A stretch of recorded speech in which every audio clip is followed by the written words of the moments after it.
sors bien en avant, tu te mets bien en avant, tu contractes bien les abdos. Après, tu sors la 12, donc avant la 12, tu as déjà bien la pointe qui monte vers la 13. Victor, Noé et Noah se partagent leurs derniers conseils. Ils représentent le club de canoë-kayak du Val-de-Sarre. Ils participent à la compétition de slalom à domicile. S'ils sont chez eux, ils n'ont pas forcément d'avantage. C'est un parcours qu'on ne connaît pas. C'est un parcours qui n'a pas été fait par nous, par le club. Et le niveau d'eau, il change tout le temps. On n'a pas une vanne artificielle où on peut moduler comme on veut. C'est un élément complètement naturel, donc on doit s'adapter à chaque séance. Même chaque heure, on doit changer, par exemple, pas notre matériel, mais notre façon d'approcher les vagues. Le slalom est une discipline qui se pratique en eau vive. Justement, en raison de la variation de l'eau, il n'était pas certain que la rencontre puisse se tenir ce week-end.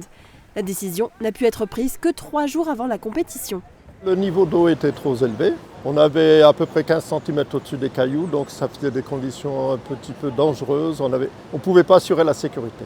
Là, c'est tout bon, l'eau a descendu, tout ça, et l'accès à l'île est devenu bon. 150 participants de toute la région Grand Est sont venus à Grosse-Biederstroff pour ce double sélectif régional. Leur objectif avec cette première course de la saison, engranger le maximum de points pour passer à l'étape nationale. Il y a différentes divisions, la N3, la N2, la N1.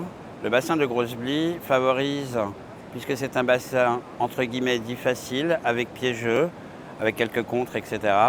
Donc il est surtout fait pour les jeunes qui commencent à rentrer dans l'animation nationale et ils veulent glaner des points pour réussir à rentrer en National 3.